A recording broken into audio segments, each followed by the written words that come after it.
اعوذ باللہ من الشیطان الرجیم بسم اللہ الرحمن السلام علیکم ورحمۃ اللہ وبرکاتہ۔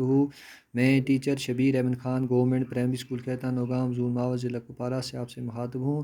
پیارے بچوں، آج ہم ففتھ پرائمری کا اردو پڑھنے جا رہے ہیں۔ آپ اپنی کتاب کا صفحہ نمبر 65 نکالیں۔ بچوں، ہمارا ٹاپک ہے ہوا۔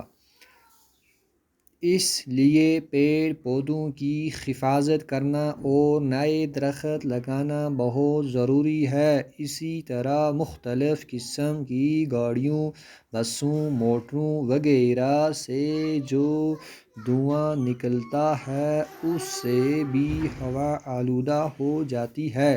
ہمیں چاہیے کہ ایسی گاڑیوں کی جانچ پڑتال کراتے رہیں جو زیادہ دھواں خارج کرتی ہیں۔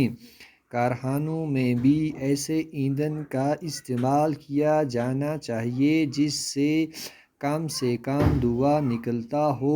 اپنے ارد گرد کے ماحول کو بھی صاف ستھرا رکھنا چاہیے۔ دیکھو بچوں، اس لیے پیڑ پودوں کی حفاظت کرنا نہایت ضرور لگانا۔ دیکھو جو بچوں پیڑ پودے جڑے ہوندے ان کی حفاظت کرنا اور نئے درخت لینا بڑی ضرورت ہے، کیونکہ اس طرح واسطے کی صاف رہندی ہے، اس طرح ماحول صاف رہتا ہے۔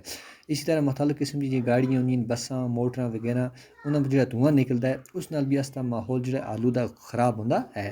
اساں کو چاہیے کہ ایسی گاڑیاں دی جانچ پڑتال کر دیں اور زیادہ جڑی گاڑیاں زیادہ دھواں وغیرہ سڑتی ہوں انہاں گاڑیاں بھی چیک اپ کرا لینا، انہاں گاڑیوں کو ورک شاپ میں ان کو ٹھیک کروا لینا۔ کارخانوں میں بھی ایسے ایندھن کا استعمال کیا جانا چاہیے۔ جو بڑے بڑے کارخانے ہیں انہوں نے ایسے ایندھن استعمال کرنے جن نال کم دھواں نکل رہے ہیں۔ اپنے ارد گرد ماحول کو بھی صاف ستھرا رکھنا چاہیے۔ اپنے ارد گرد اپنے اگر پیچھے دائیں بائیں اگر رکھنا ہے جہاں ماحول کو رہنا صاف ستھرا، اس لیے اپنے ماحول کو صاف ستھرا رکھنا تو اصل کس پہ اصلی صحت ہے، پھر اصلی صحت کی اسی ٹھیک ٹھاک ہے نا۔ تو بچوں آج تم کیا کرنا ہے، جیسا سب پڑھا لے پورا پھر اس کو یاد بھی کرے اور اپنے صفحے کا پہ لکھو۔ باقی والسلام ورحمۃ اللہ وبرکاتہ۔